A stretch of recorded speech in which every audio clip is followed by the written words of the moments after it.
Hello and अस्सलाम वालेकुम। पिछली वीडियो के अंदर क्वेश्चन नंबर 6 को डिस्कस किया था। आज क्वेश्चन नंबर 7 को डिस्कस करेंगे। क्वेश्चन नंबर 7 में लिखा हुआ है if 2 into 2 4 minus 3a plus 3 into 1b 8 minus 4 is equal to 7 10 18 and 1। ये क्वेश्चन सेम उसी तरीके से है जो हमने एक्सरसाइज 1.1 क्वेश्चन नंबर 3 में पढ़ा था। किस तरीके से सॉल्व करेंगे? सबसे पहले हमने इसकी लेफ्ट हैंड साइड को एक मैट्रिक्स बनाना है। कौन सी मैट्रिक्स बनाना है? जो सेम ये ऑर्डर है। ऑर्डर क्या है इसका? 2/2। तो लेफ्ट साइड पे ये ऑर्डर बनाने के लिए हमें क्या करना पड़ेगा? हमें करना पड़ेगा सबसे पहले 2 को इस मैट्रिक्स के साथ मल्टीप्लाई। तो सबसे पहले 2 को इस पूरी मैट्रिक्स के साथ मल्टीप्लाई करें तो 2 2 आ गया 4, 2 4 8, 2 into -3 is -6, 2 into a is 2a। फिर उसी तरीके से 3 को हम इस मैट्रिक्स के साथ मल्टीप्लाई करेंगे तो 3 जब 1 के साथ मल्टीप्लाई होगा तो आंसर आ जाएगा 3। 3 into B that is 3b, 3 into 8 is 24, 3 into -4 that is -12 is equal to matrix. अब ये दो मैट्रिक्स को हमने एक मैट्रिक्स बनाना है।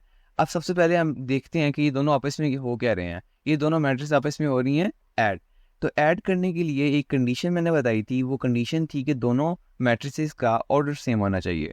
तो इस मैट्रिक्स का ऑर्डर जो है वो है 2/2 और इस मैट्रिक्स का भी ऑर्डर है 2/2, यानी ये दो मैट्रिक्स आपस में ऐड हो सकती हैं। तो हम इन दोनों मैट्रिक्स को ऐड कर लेंगे। फर्स्ट एलिमेंट को फर्स्ट एलिमेंट के साथ ऐड कर लेंगे तो 4 + 3 इज 7। सेकंड एलिमेंट को सेकंड एलिमेंट के साथ। अब b जो है यहाँ पर एक वेरिएबल है तो ये दोनों आपस में एज अ ऐड तो नहीं हो सकते, तो हम इन दोनों को 8 + 3b एज इट इज लिख देंगे। फिर -6 + 24, थर्ड एलिमेंट को थर्ड एलिमेंट के साथ सोल्व किया तो आ गया 18। फिर फोर्थ एलिमेंट में फिर हमारे पास वेरिएबल इन्वॉल्व हो गया a, तो ये दोनों ऐसे आपस में ऐड तो नहीं हो सकते, तो हम कर देंगे 2a + -12, 2a - 12। ठीक है, तो ये मैट्रिक्स हमने बना ली 2/2 ऑर्डर की।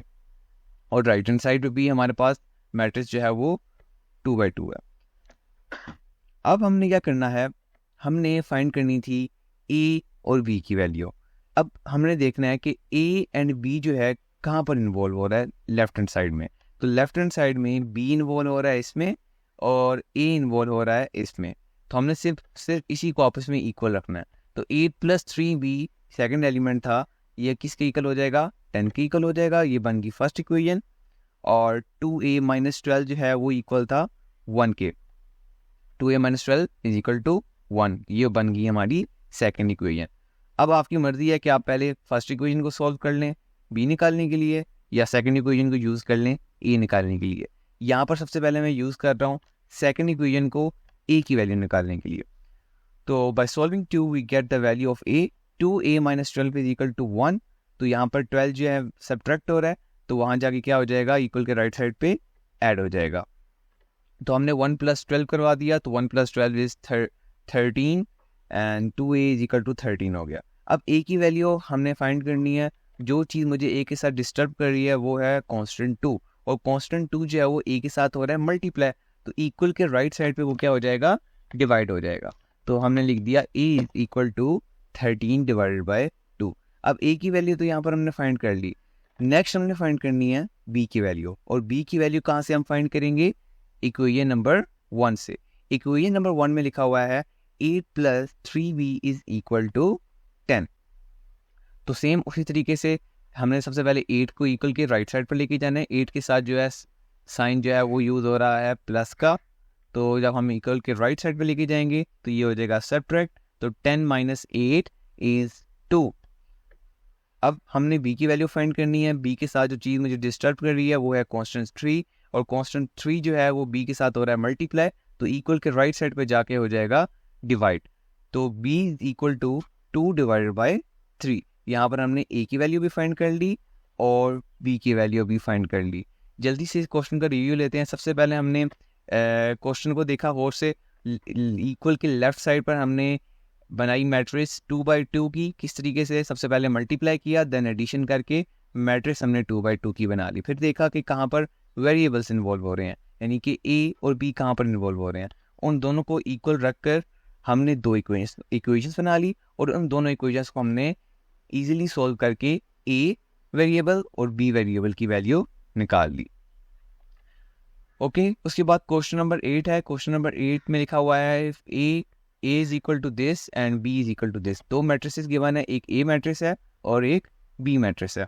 और वेरीफाई हमने क्या करना है कि ए प्लस बी का होल ट्रांसपोज क्या इक्वल हो सकता है ए के ट्रांसपोज प्लस बी के ट्रांसपोज के। हमने ऑलरेडी ट्रांसपोज पिछली वाली वीडियोस में डिस्कस किया था, ट्रांसपोज किया था हमने। एक रो को कॉलम के अंदर कन्वर्ट करते हैं और अगर कॉलम हम लेते हैं तो उसको रो के अंदर कन्वर्ट कर देते हैं। तो सबसे पहले यहाँ पर हम लेफ्ट हैंड साइड को सॉल्व कर लेते हैं। लेफ्ट हैंड साइड में जैसे कि मैंने ऑलरेडी बताया था कि सबसे पहले हम ब्रैकेट के अंदर जो चीज़ होती है उसको सॉल्व करते हैं। तो लेफ्ट हैंड साइड के अंदर ब्रैकेट के अंदर लिखा हुआ है ए प्लस बी, यानी ए और बी मैट्रिक्स को आपस में ऐड करेंगे। और ऐड करवाने के लिए हमारे पास कंडीशन थी कि दोनों का ऑर्डर सेम होना चाहिए, और यहाँ पर ए मैट्रिक्स और बी मैट्रिक्स का जो ऑर्डर है वो बिल्कुल सेम है। तो सबसे पहले हम ऐड करवाते हैं फर्स्ट एलिमेंट को फर्स्ट एलिमेंट के साथ ऐड करवाएंगे, तो 1 + 1 इज 2। सेकेंड एलिमेंट को सेकेंड एलिमेंट के साथ करवाते हैं तो 2 + 1 इज 3। थर्ड एलिमेंट को थर्ड एलिमेंट के साथ 0 + 2 इज 2 एंड 1 + 0 इज 1। अब आ गया इसका होल ट्रांसपोज लेना है। अब ट्रांसपोज अब अगर हम लें, ये एक रो है, इसको कन्वर्ट करें अगर कॉलम के अंदर तो आएगा 2 और नीचे आ जाएगा 3। फिर ये एक हमारे पास रो है, इसको भी कॉलम के अंदर कन्वर्ट करते हैं तो आ जाएगा 2 और नीचे आ जाएगा 1। तो ये वाली मैट्रिक्स और ये वाली मैट्रिक्स आप देख सकते हैं बिल्कुल सेम है।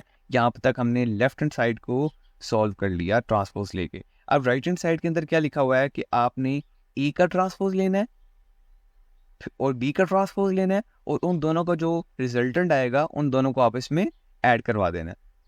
तो यहाँ पर सबसे पहले हम लेंगे ए के ट्रांसपोज। तो ए का ट्रांसपोज लें तो आता है 1 2 0 में कन्वर्ट हो गया कॉलम में तो आ गया 1 2, और 0 1 भी रो थी, एक को भी कॉलम के अंदर कन्वर्ट किया तो आ गया 0 1।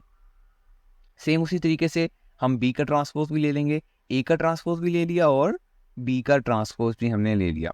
अब इन दोनों को आपस में करवाना था ऐड के लिए सेम वही कंडीशन यहाँ पर फॉलो हो रही है कि दोनों का ऑर्डर सेम होना चाहिए। यहाँ पर भी 2/2 है और यहाँ पर भी 2/2 है। तो फर्स्ट एलिमेंट को फर्स्ट एलिमेंट के साथ ऐड करवा दें तो 1 + 1 is 2, 0 + 2 is 2, 2 + 1 that is 3 and 1 + 0 is 1। तो अब यहाँ पर देख सकते हैं कि ये लेफ्ट हैंड साइड का हमने सोल्यूशन निकाला था और ये राइट हैंड साइड का सोल्यूशन हमने निकाला है, और दोनों आंसर बिल्कुल सेम है। यहाँ पर हमने ये चीज़ प्रूव कर ली कि left hand side is equal to right hand side. Part number 2 जो है वो आपके लिए होमवर्क है, थोड़ा सा इसका मैं गाइड कर देता हूँ कि सबसे पहले लेफ्ट हैंड साइड में हम a - b करेंगे और उसका जो रिजल्टेंट आएगा उसका हम ले लेंगे ट्रांसपोज। फिर ये लेफ्ट हैंड साइड कंप्लीट होगी। राइट हैंड साइड के अंदर सबसे पहले ए का ट्रांसपोज लेंगे और बी का ट्रांसपोज लेंगे, उन दोनों का जो रिजल्टेंट है उन दोनों को आपस में सबट्रैक्ट करेंगे तो हमारे पास राइट हैंड साइड भी आ जाएगी और वो भी आपस में इक्वल आ जाएंगे। ठीक है, उम्मीद है कि यहाँ तक आपको समझ आ गई होगी। अगर कोई चीज़ समझ नहीं आई तो नीचे आप कमेंट में भी क्वेश्चन पूछ सकते हैं। अब तब तक के लिए हाफिज़, अपना ख्याल रखिएगा, बाय बाय।